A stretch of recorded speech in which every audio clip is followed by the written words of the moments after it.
बिस्मिल्लाहिर्रहमानिर्रहीम। आज हम स्टार्ट करने जा रहे हैं ICS पार्ट 1 की बुक से चैप्टर नंबर 1 का छठा लेक्चर।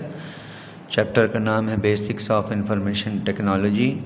आज का टॉपिक जो हम डिस्कस करेंगे वो है इनपुट डिवाइसेस और different types of input devices.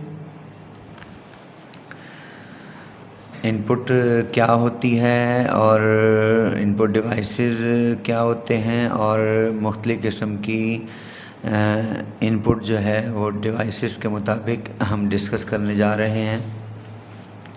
सबसे पहले इनपुट की definition, anything given to the computer, कोई भी डाटा, कोई भी इंस्ट्रक्शन जो हम कंप्यूटर को देंगे, anything given to the computer is known as input. Input can be a data और इंस्ट्रक्शन। कोई भी चीज़ जो हम डाटा को दें, चाहे वो डाटा हो चाहे वो इंस्ट्रक्शन हो, हम उसको इनपुट कहते हैं।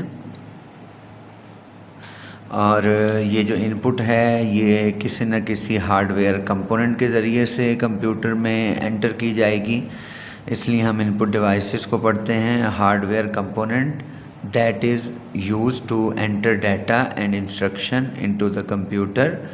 ऐसे हार्डवेयर कंपोनेंट्स जो डाटा और इंस्ट्रक्शन कंप्यूटर में इंसर्ट करने के काम आएंगे, कंप्यूटर में इनपुट कराने के काम आएंगे, वो हमारे हार्डवेयर कंपोनेंट इनपुट डिवाइसेस कहलाते हैं।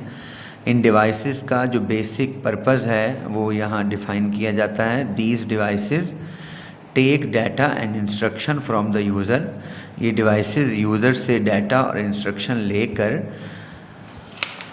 और फिर उसको कन्वर्ट करेंगे और उसको कन्वर्ट कर देंगे in the form that is understandable by the computer. उस शक्ल में बदल देंगे जो कि कंप्यूटर समझ सके। यानी कि जो हम डाटा अपना अल्फ़ाबेट्स में या डिजिट्स में या किसी भी स्पेशल सिंबल में कीबोर्ड के ज़रिए से एंटर करेंगे, वो अंडरस्टैंडेबल कंप्यूटर से नहीं होता। लेकिन अगर हम इन डिवाइसेस के ज़रिए से जैसे ही कंप्यूटर में इंसर्ट करते हैं तो पहले वो उसको कंप्यूटर अंडरस्टैंडेबल फॉर्म में कन्वर्ट करेंगे, यानी कि 0 और 1 में, और उसके बाद वो उसको कंप्यूटर में स्टोर कर देंगे। अगर हम इन डिवाइसेस के टाइप्स को देखें तो there are 3 types of input devices. इसमें कीबोर्ड है जो डाटा और इंस्ट्रक्शन इनपुट कराने के काम आता है। पॉइंटिंग डिवाइसेस हैं, ये भी कंप्यूटर के अंदर इंस्ट्रक्शंस अब एंटर कराने के काम आती हैं। और इसके साथ साथ एक और किस्म का डिवाइस हमारे पास मौजूद है, वह है source data entry devices. Source data entry devices, pointing devices, keyboard इंशाल्लाह हम डिटेल से पढ़ेंगे अगले लेक्चर्स में। सबसे पहले हम ये देखते हैं, input is given into the computer by the following 2 methods. अगर हम कंप्यूटर को इनपुट दें तो हम 2 तरीक़ों से इनपुट दे सकते हैं। एक हमारे पास तरीका है डायरेक्ट इनपुट और दूसरा तरीका है हमारे पास इनडायरेक्ट इनपुट। डायरेक्ट इनपुट और इनडायरेक्ट इनपुट, ये हमारे पास 2 तरीके हैं जिसके ज़रिए से हम अपने कंप्यूटर में डाटा और इंस्ट्रक्शन को इनपुट दे सकते हैं। अगर हम डायरेक्ट इनपुट को देखें, input given to the computer directly from the source without any intermediate handling. इसको ज़रा आप गौर से देखें। The input given to the computer, ऐसे इनपुट जो हम कंप्यूटर को प्रोवाइड करेंगे डायरेक्टली, यानी कि डायरेक्टली प्रोवाइड करेंगे फ्रॉम द सोर्स से, यानी कि जो इनपुट हमने देनी है कंप्यूटर को वो डायरेक्टली जो है वो कंप्यूटर के अंदर जाएगी। डायरेक्टली से मुराद ये है कि विदाउट एनी इंटरमीडिएट हैंडलिंग, इसमें कोई भी बीच में किसी भी किस्म का ऑपरेशन परफॉर्म नहीं होगा। अगर हम इस लफ्ज़ को और ज़्यादा आसान करना चाहें तो ये हमारे पास एक दूसरा पॉइंट है, user can not change modify the inputted data. यानी कि डायरेक्ट इनपुट की सूरत में जब यूज़र इनपुट कर रहा होगा तो वो ना तो उस डाटा को तब्दील कर सकता है ना उसे चेंज कर सकता है। There is no user involvement, इसमें यूज़र की मर्ज़ी नहीं चलेगी।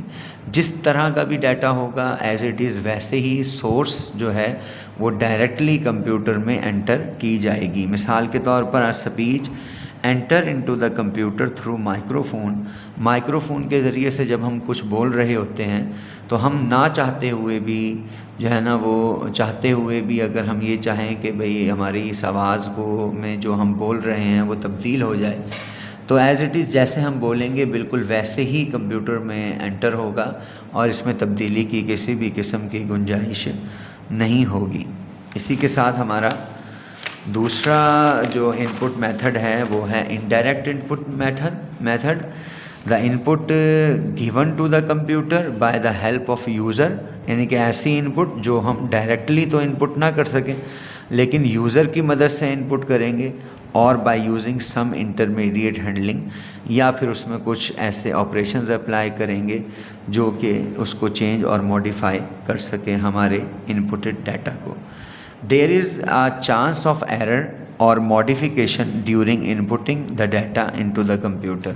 इस तरह जब हम डाटा इनपुट कर रहे होंगे इनडायरेक्टली तो हमारे पास एरर का चांस भी हो सकता है और मॉडिफिकेशन का चांस भी हो सकता है कि हम इनपुटेड डाटा को अपनी मर्ज़ी से तब्दील कर सकें। इसकी सिंपल सी मिसाल है कि डाटा एंटर्ड थ्रू कीबोर्ड।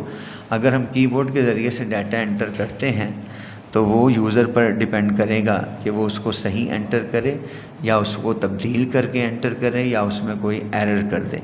जैसे अगर हमारे पास कोई पेज है और हम उसे इनपुट करना चाहते हैं कंप्यूटर में, तो मैं यूज़र जो है वो उसको देखेगा, फिर कीबोर्ड के ज़रिए से बटन दबाएगा। हो सकता है कि कीज़ प्रेस करने में कोई मिस्टेक हो जाए, तो इसलिए चांस ऑफ एरर भी इसमें मौजूद होता है। इस लेक्चर में हमने इनपुट डिवाइसेस के मुतालिक पढ़ा कि वो दो किस्म के हैं, डायरेक्ट इनपुट डिवाइसेस और indirect input devices. Direct input devices का दूसरा नाम है सोर्स डाटा एंट्री डिवाइसेस, जो हम अगले लेक्चर्स में इंशाल्लाह डिटेल से स्टडी करेंगे। और इनडायरेक्ट इनपुट डिवाइसेस में हमारे पास दो किस्म के डिवाइसेस मौजूद हैं, एक कीबोर्ड और एक पॉइंटिंग डिवाइसेस। और इंशाल्लाह नेक्स्ट लेक्चर में हम आपको कीबोर्ड और उसके पार्ट्स के मुतालिक डिस्कस करेंगे। अपना ख्याल रखिएगा। Stay home, stay safe.